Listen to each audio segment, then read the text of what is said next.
Hi, my name is Grace, and in this video I'm going to share with you my very first deck collection, the one that started it all. And there's two decks missing here because I am not in possession of my original copies of those decks.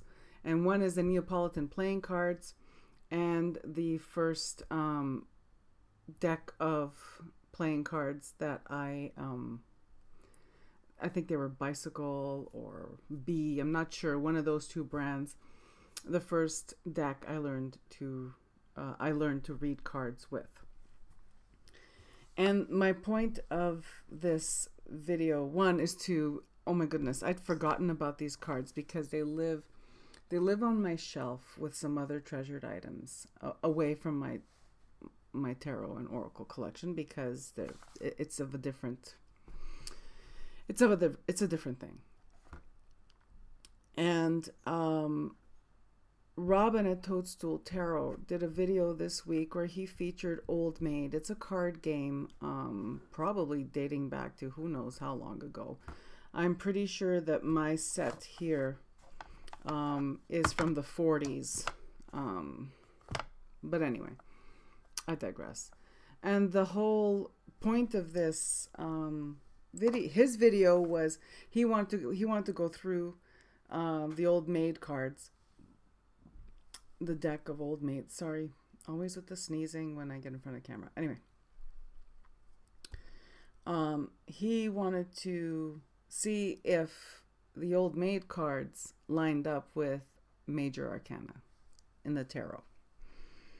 And I'm watching this video and I have the exact same deck on my shelf with the rest of my original deck collection. So I'm going to share with you the collection that started it all. And I literally used these for divination. So there I was in primary school. I was 6, 7, 8, 9, up until the age of 9. I was working with these cards for divination. And I will show you what they are. And it's these. Now,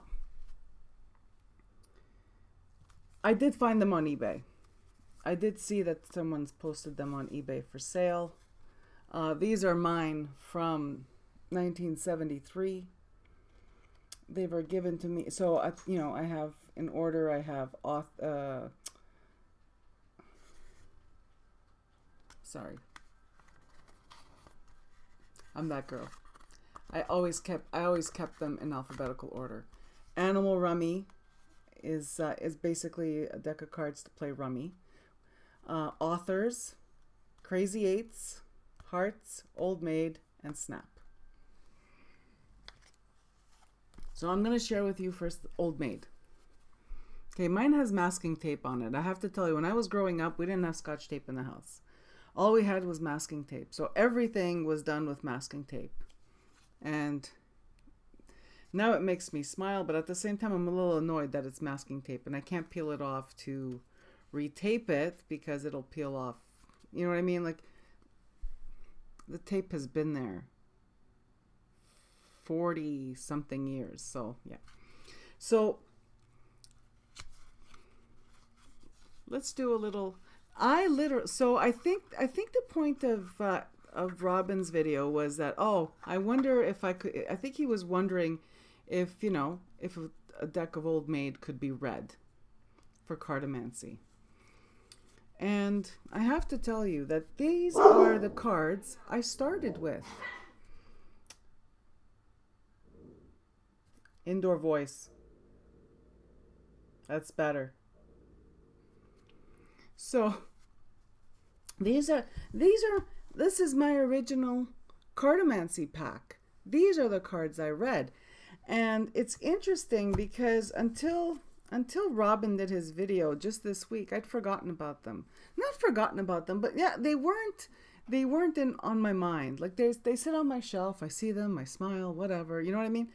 But literally, what happened was that because Robin featured his deck of Old Maid, and I have the same deck that he has. These are the same ones that he purchased off eBay by Whitman. Yeah, by Whitman. Mine are very worn. All my cards are very worn, people. I received them and they were pre-loved. I think they were pre-loved 2 generations prior to me. So, yeah. And I have to say that, I know I'm going on a tangent, I'm really impressed with little me and how I managed to not lose it. I thought there were like a bunch of cards missing. There was only one card missing, and it's from, regrettably, the Old Maid deck. And I had made a replacement when I was a kid, and I don't even remember doing it. So that's crazy that I was that kid that grew up to be this kid. This collection, for the most part, is intact, and this deck has a replacement card that I made for it. So I was talking to my friend, and I said to her, you know what? I think I'm gonna scan these to say and and have them printed on one of the make playing cards or Game Crafter or whatever. Just because mine are so brittle, people, so brittle. So let's do a little flip through. I have them. So this deck is made up of, I want to say it's 45 cards, where it's 22 pairs of characters and the Old Maid. And see and you know what's funny is that of all the cards in this whole kit, Old Maid is the one that's the most beat up, and it's the one that, people don't want. The whole point of the game is that you hold your cards and you pick from the other person and they pick from you, and the person who gets stuck with the Old Maid loses. Well, we can clearly see the Old Maid in this one because it's chipped, right? So there she is. What I really love about this card is she looks like a caricature of the person I love who gave me these decks, who gave me this set. Also, maybe so you could understand a little bit, I didn't have much growing up, but I had these, and oh my goodness, I guess that's why I was so precious and so good to them. So here we go. So there's the Old Maid.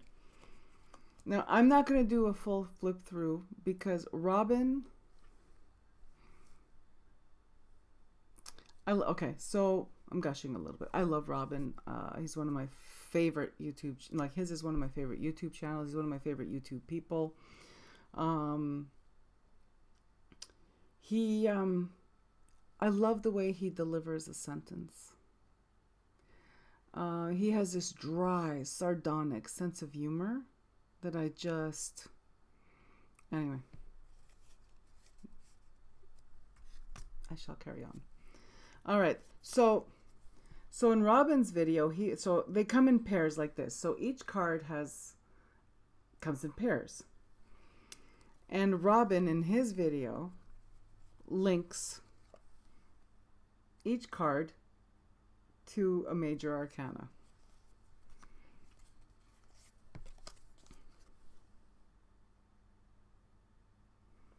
So I'm just going to share with you the one that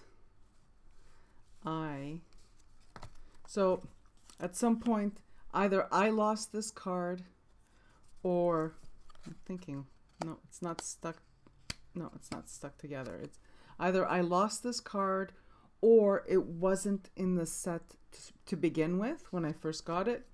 So primary school me made a replacement card. I rounded the corners just this week, okay? Like I didn't round the corners when I was a kid. I have a corner rounder, and I thought, oh, wouldn't it be perfect if I rounded those corners? And yes, the card's a little smaller, but it's not going to be an issue if I scan these images. When I print them up, I just make sure that I have a complete set. But here we go. This is me. All right, so this is my Old Maid deck. And I'm going to show you each deck. I'm not going to do a full flip through of each deck, but I'm just going to explain to you something about how I used to use these. So I would use pretty much these decks together. So this is Old Maid. This is Authors. And I have to say, it's only in hindsight. Of course, in retrospect, hindsight is 20/20.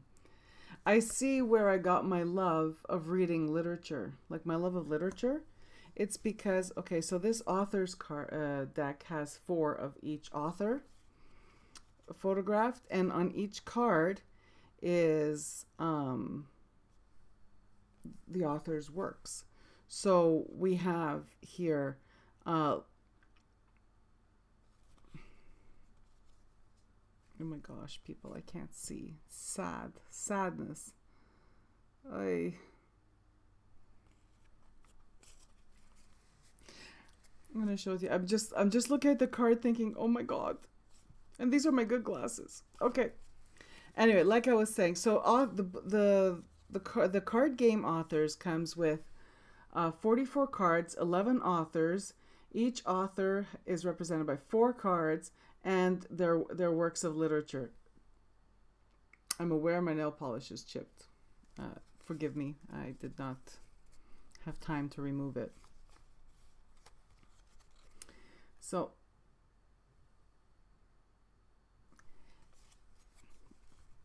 this is where what I find interesting is that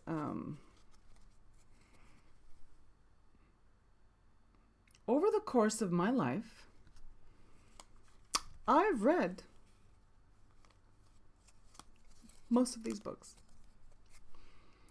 So there must have been something subliminal as a kid that stuck with me, and it's like, oh my god, here's one of my favorites.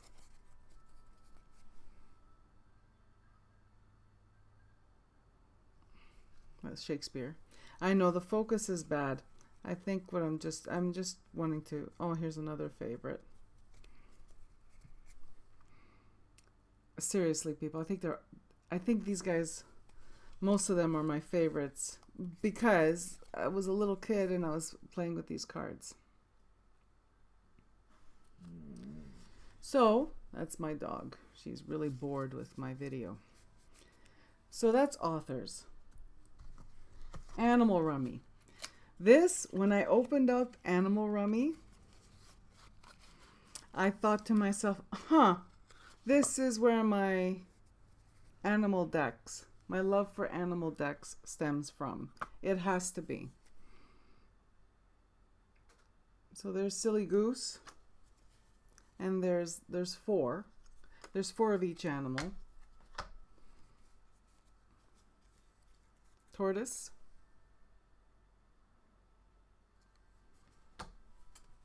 Look at this art, right? Look at this puppy. Like if you're an art nerd or even a vintage nerd, you could tell how old these illustrations are by the art style. This definitely dates back to the 40s.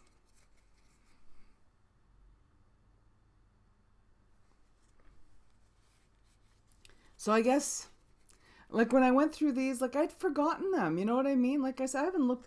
Thank you, Robin, because I hadn't opened this box. Look at it.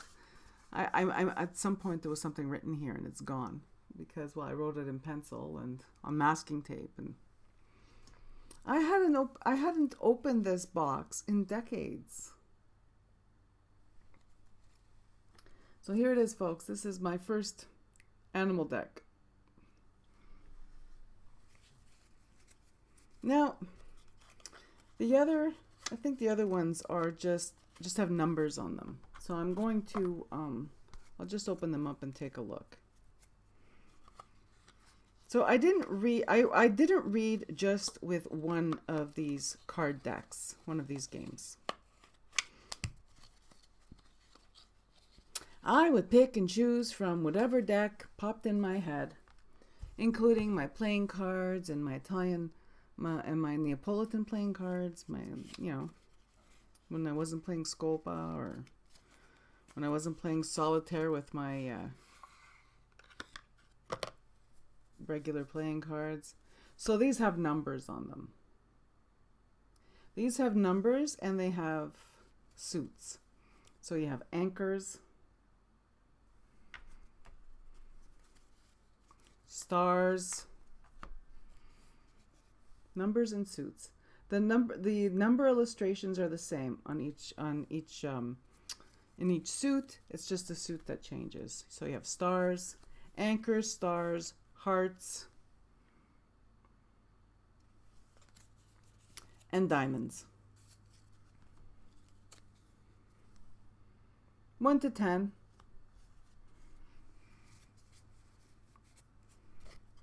And I would just add this to the mix. I would make my own made-up version of what best could describe right now as a grand tableau. And I would tell stories. I would tell stories based on the cards that, landed.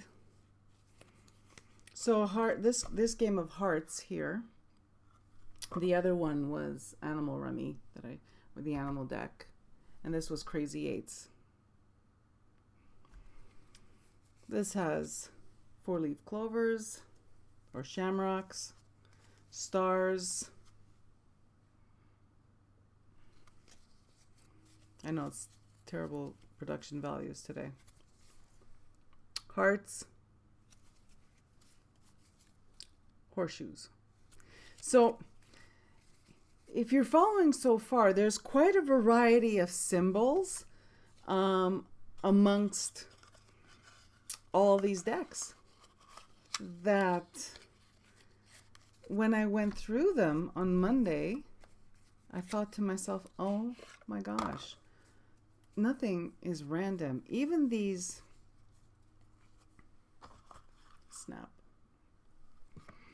even these innocuous little card games have archetypes in them, have symbolism in them, because the archetypes and symbolism is older, as old as dirt, right? Again, my love of animals. Some of these are a little too anthropomorphized for my current tastes, like this guy. But I think the art style is just darling. Absolutely darling. Oh my God. So sweet. These are very anthropomorphized. But this art style, oh, I'm sorry. I wished I picked a day where the lighting was better.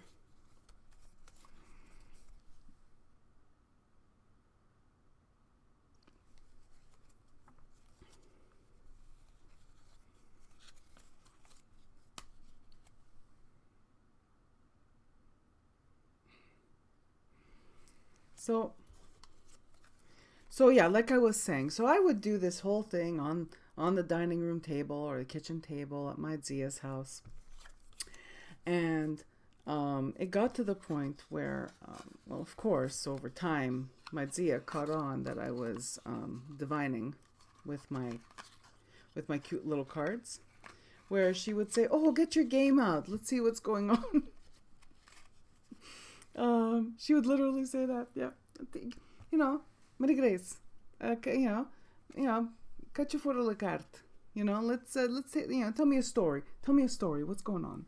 And she would ask me, to tell her a story about a certain other aunt, or to tell her a story about our neighbor, to tell her, oh my God. And then she shared this information with her comara, and her comara is in Italian culture the word for godmother. In the Italian language is the word for godmother. And in my culture, I have to stop and tell you what a comara is, so that you need to know, is what in my family or in my family or in my region or cultural background, call anyone who's a godmother or a godfather is someone who's connected to you by either John the Baptist, so baptism, marriage, confirmation, sometimes Holy Communion. Not everybody had the godmother for Holy Communion. I know I didn't. Just like I didn't take on another name for confirmation, but that's a whole other video about stuff that has nothing to do with cards. But anyway, the point remains here is that these cards, I said in a previous video, and in my hashtag, I am a fortune teller. Give me any cards, I could read them. And I understand that I struck with my hashtag, I am a fortune teller, with my most recent videos about how I misunderstood, or assumed rather, not misunderstood, assumed that everybody who's interested in cards is psychic and all this stuff. And I got some interesting messages from people saying that they felt, they felt that I wasn't speaking to a more general audience, that there are people who read cards and read them well and they're not psychic, and obviously the people who sent me these messages are people who don't consider themselves psychic, and they thought that my evaluation was harsh. Here's what I have to say, and what I said to those people who approached me privately. There's tons of videos and channels on YouTube that cater to people that just read cards. I need to be the voice of what I do and who I am. So I'm not going to apologize. I'm just going to continue to be the voice of what I do and who I am. And you give me any cards, recipe cards, these kind of cards, any kind of game we're playing, any book, bibliomancy, you know what I mean? It's like I could read anything. So when there was a hashtag going around, or VR going around, or tag or something like that, where the question was, what would you do if you woke up and suddenly tarot cards were gone? Doesn't matter, I'll read something else. I've always read something else. So thank you, Robin, for reminding me of Old Maid. And I hope that my video helps to maybe make you think of something you've never thought before. Maybe make you try something you've never tried before. Try bibliomancy. Take a book off your shelf. In quiet contemplation, think of a question. Open the book and read the first passage you land on. Or even, with your finger, land on the book. The first book I ever opened for bibliomancy was, believe it or not, a Bible, a Holy Bible. Because that's what one of my Zias used. She opened the Bible and she read the passage. There was the answer. That was her favorite thing about the Bible. Imagine, her favorite thing about the Bible was literally to use it for bibliomancy. Now, oh my God, she would have been mortified if it was pointed out to her that was divination. Mortified, because she was a devout Catholic. Yet, there she was, getting all up into other people's business in her Bible, finding out what's their motivation, what are they thinking, what are they doing, what are they plotting, how's this gonna turn out, how's that gonna turn out. She was always right. So, do you have a card game in your house that isn't tarot or oracle? Try reading it. Of course, the most obvious one would be like a pack of playing cards, but I mean like recipe cards. Do you have recipe cards? Remember those? Shuffle the recipe cards, pull a recipe, see if you get a message through that recipe. I've done it. It's wild. I gotta tell you this much. It's loads of fun. I guess that's it. I think I'm done. So, yeah. Like I said, I did see a set of these just by doing a search for Old Maid on eBay. The person is asking like $100 for this set. Unless you had this when you were a kid and you miss it because you don't have it anymore, I don't see why you need to buy that set. Or unless you are a collector of vintage items, because all these games still exist. I'm pretty sure, you know, I've seen old maid cards that are more modern. I'm pretty sure I've seen animal rummy cards that are more modern. You know what I mean? Like, this is because I just happen to be the age that I am, and everything I own is like everything I owned as a kid was a hand me down. All right, that's it. Okay, there's not enough light. I gotta stop. In the comments below, please, please tell me if you tried recipe cards, game cards, any kind of cards, something else that you read that's not typically a mancy, uh, a tool of a mancy, right? Not to be mistaken with a Nancy. That's a completely other thing. But whether it's game cards, board games, any kind of thing that you read that isn't known as a divination tool, please share in the comments below, because I'm pretty sure lots of you out there are doing some pretty wild stuff. Let's talk about it. All right. Thank you so much for hanging out with me today, and I'm wishing you all a beautiful day.